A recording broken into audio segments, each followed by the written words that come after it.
What's up, everybody, and welcome back to another episode of Lockdown 23 and 1. I just woke up, checked my comments. Someone said I look like I have hepatitis. Immediately, the next comment said, "You photoshopped your image and made yourself look more buff." Anyways, we're jumping back into penitentiary. Where's my hat at? Today we're going to be jumping into a part 3, and really each one of these parts you can start watching at any time and learn and have a good time. So don't be worried if you haven't caught part 1 or 2. I'll have it linked in the comment section description of the video. But we've been following 3 individuals, well actually 4. 2 friends from the streets that ended up linking in prison in Plainsfield, Indiana. 1 guy with a felony domestic violence in Orange County. And a probation violator in Maricopa County going through withdrawals. Just got transferred to a place called Durango 8. And that's where we left off. This guy's in this dorm setting and he just got disciplined by the woodpile. The woodpile is the white guys. And the closer you get to California, you'll see this type of structure where they separate by races. So when you come in, someone from your race is going to come over there and give you the ropes and tell you the rules and regulations. I said it in yesterday's video, that doesn't happen over here on the East Coast, but that's why we're here, to compare differences and open up people's eyes to the reality of lockup. So if you enjoy this type of content, ladies and gentlemen, do not forget to hit the like, subscribe, notification bell before you leave. And of course, check out the playlist with over 1,300 videos designed specifically for you.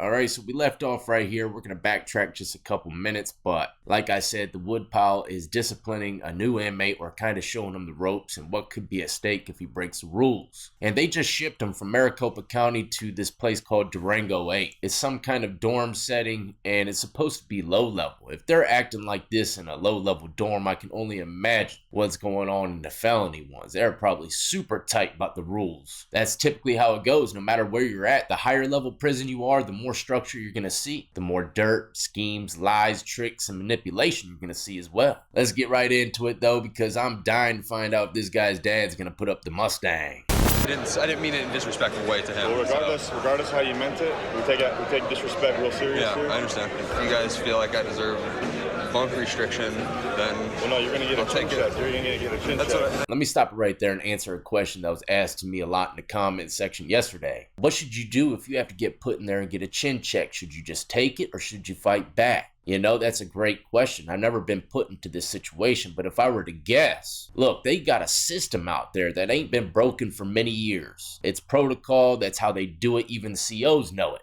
So if you were to fight back, I can almost guarantee they're probably hoping so they can get a little rec time in, recreational sports. You're probably going to end up with way more chin checks than just that one. And then hopefully, if you didn't magically lose your life or something crazy, you're probably going to be all bad for the rest of your bid. So I wouldn't recommend, this is just my 2 cents, I wouldn't recommend going against the grain, especially if that's the only people that you have. I could be wrong, but I'm looking forward to the comment section to see if someone could elaborate on this. Should you fight back or just take it? Anyways, this guy's supposed to be the torpedo, and he's breaking down how he disciplines people. He already broke his hand on someone just the other day. I hit him too hard. Doing his job. Yeah, you know? You bring him into the back corner over here.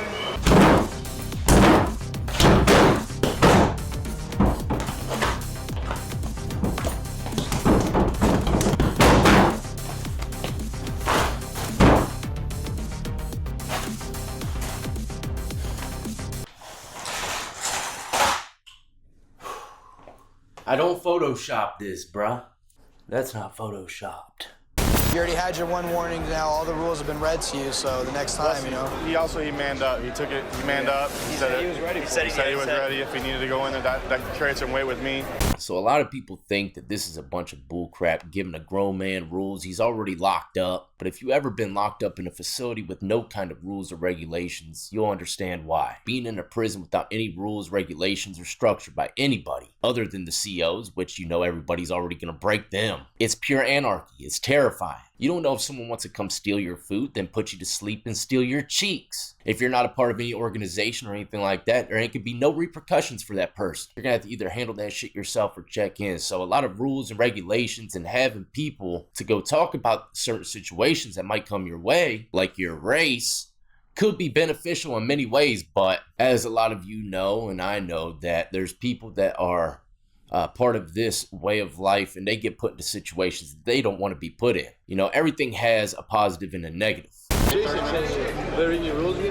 Apparently, when I came in, I disrespected somebody or something. Oh. Yeah. No. See how he's breaking down the story of these guys? I hate to pause it, but this is very important. He's telling the story to these white dudes thinking that they're probably not going to say nothing to anybody, but chances are in prison, if you were to say something reckless in front of these guys, one of them's going to go tell that head up guy. And then guess what? You're going to be on the chopping block again, so watch what the hell you say around these damn birdies. I'm telling you, a lot of guys are bored in lockup, and watching these guys discipline the new guy would be great entertainment. If I were to guess, I mean, over here in the East Coast, we love watching fights. So much that everyone gets knocked off because everybody watching. I ain't scared of nothing, man. Oh, man. Oh, man. What are you doing? I don't give a damn who you are. You're scared of something. Now we're going to be traveling to Plainfield, Indiana, the Reception and Diagnostic Center. This is where everybody goes to get classified to be shipped to their main penitentiary. And the two guys that you're about to see, their cellmates, they're trying to go to the same prison, but unfortunately their charges are different, and that plays a big factor in which prison you go to next. And what's crazy about these two individuals is they know each other from the streets. They grew up with each other. So meeting up in Reception and getting a cell together is extremely rare. Last night, me and Greg were sitting here. They rolled the doors, said 121 bottom, pack your stuff up. You're riding out tonight. He was pretty sick about it. I was sick about it. Oh, yep. They're separating them. Oh, man, he's already gone. I was thinking maybe we're going to the same prison, and then he just walked out and left. Damn. Man, see, that dude said if I could go to the prison he's going to, I would. But he took the program and left his homeboy behind, which I don't think is a bad idea. You can't stop your train because of someone else's mistakes. You got to better yourself. It doesn't matter if you knew that guy from the streets or not. He'll be all right. But I'm sure he is kind of nervous as well because his homeboy that left him has already been in prison 3 times. And he was giving him the ropes. This is his first time going in. So let's see how he's going to act. It's just, I'm in here in a 8x12 with a, you know. I've been in smaller. No one to talk to, no one to joke with. How long you got? 6 months. I knew if we were going to chow hall and if somebody has a problem with me and I get jumped, I know he'll take half an ass whooping too. Got a few days left. You only got a few days left? Yeah, more got to. Am I hearing this right? That dude has 6 months left. And the other guy has a few days left. This guy's worried about going damn prison with 6 months. Come on, man. Kind of on your toes more when you go to chow, kind of make sure my back's to the wall. You know, just don't want to really turn my back to anybody I'm not sure of. What? You got a piece on your back, too? Yeah. Is it in collar? What's that? Is it in collar? Nah.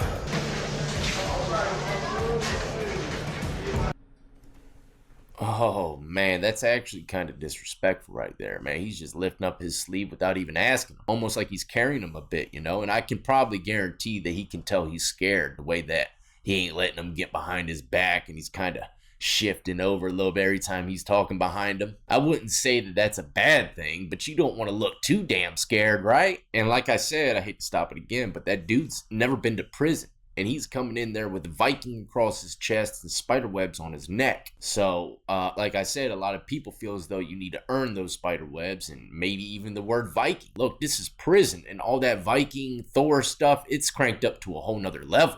So we're back in Orange County, and this guy's in here for felony domestic violence on his girlfriend. He happened to have came down on vacation from Vancouver, Washington, so he's not a local, and he has what many people consider bad paperwork in prison. And he's already had a court date. He was hoping for his cousin and girlfriend to show up and help him, but that didn't happen. So let's see what's going to happen to him. Hello? Hi, Mom. Not good. I need you to get me the out of here. They're trying to give me 30 days and a bunch of fines and a bunch of classes. So I didn't take the deal. I got a court-appointed attorney and I got my bail reduced to $10,000. So it's $1,000 to get me out. Wow. So this dude did not take the plea deal. which was what he said, 30 days and a bunch of probably some anger management classes. But keep in mind, he'd probably have a felony on his record. He'd never be able to own a firearm and do all kinds of shit now if he were to take the plea. And this is with his family as well, keep that in mind. So, you know, he probably has a really good chance of beating it, and the state knows that. So that's why they came at him with a plea bargain so quick. And I need you to get me out of here. Like, I need you to. There are bail bondsmen around here that take payment plans. I will come home and I will pay you back. I need to get the out of here. Oh man, that shit's echoing through the block and people are hearing it. That's painting you soft as a cupcake. If he said that in the places I done time, man, they're gonna really get him when he gets off that phone. They open up them doors. Not even on a payment plan? You've been here for 5 years, bro. You don't have...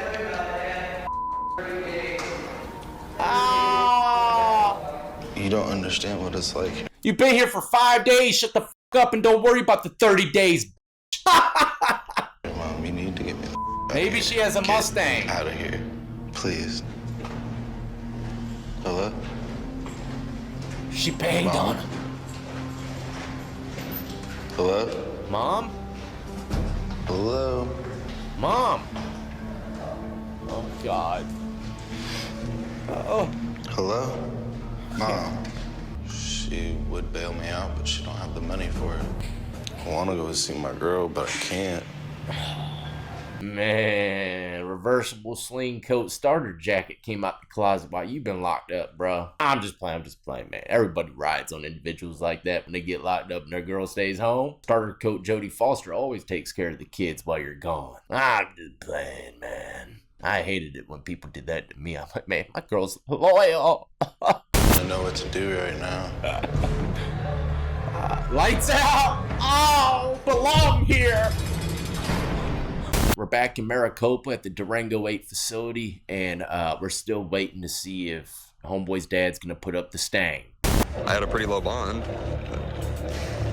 Just not low enough, I guess.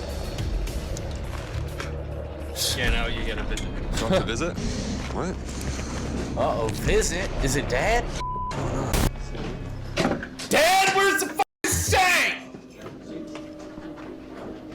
Why am I still here? I'm okay. How are you? Good. What are you doing here? Come to see you. I had to come to see Your you. day off? You know, I worked this morning. I have to work tonight. What's going on? How you doing? I'm good. I'm here. Everybody says hi. Your mom says hi. She knows I'm here. Yeah, she knows you. Yeah. And I'm not out yet? This is a fucking outrage! I know being an addict and using drugs, I'll never be to see my mom if I choose this life, you know? So that's a good spot, I think, to wrap it up. I'll continue with the part 4 within the next day or so. But, man, these guys are going through a rude awakening, right? They got bonds, but they can't get out because they have no money. Seems like they're always relying on who? Their mommy and daddy. And that's actually very normal. When you get locked up, that seems to be the only people that have your back. So don't take that shit for granted, man. If you got parents out there that love you, show your love back. But as always, I salute to every last one of you been supporting me since the beginning, and everybody who's just now joining the Lockdown Compound. Y'all bees be safe and stay free.